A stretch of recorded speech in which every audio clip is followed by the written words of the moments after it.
உங்களுக்கு சமாதானம் உண்டாவதாக. அப்போஸ்தலர் புத்தகத்தில் நம்ம என்ன பார்க்கிறோம் என்றால், ஆதி சபை எப்படியாக உருவானதுன்னு நம்ம பார்க்கிறோம்.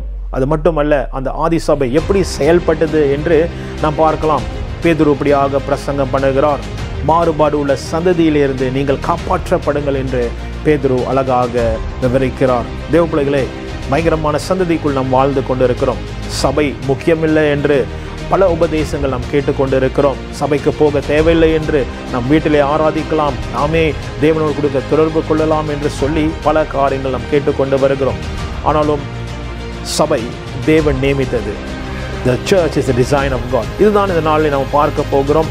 எப்படியாக அந்த மந்தைக்குள் கர்த்தர் ஏற்படுத்தின அந்த சபையின் மந்தைக்குள் அவருடைய பிள்ளைகள் வரும்படி கர்த்தர் எதிர்பார்க்கிறார். அந்த மந்தைக்குள் என்ன நடக்கும் என்று இந்த நாள் பிரசங்கத்தில் உங்களுக்கு விவரிக்கப்படும். ஆகையால் மறந்துட வேண்டாம், நாளிலே வியாழக்கிழமை உங்களுக்காக லைவ் பிரீமியர் செய்யப்படும்.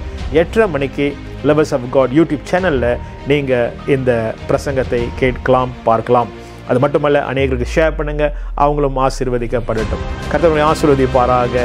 இதனால் 8:30 மணிக்கு இந்த பிரசங்கத்தை கேளுங்கள். கர்த்தர் உங்களை ஆசீர்வதிப்பாராக. God bless.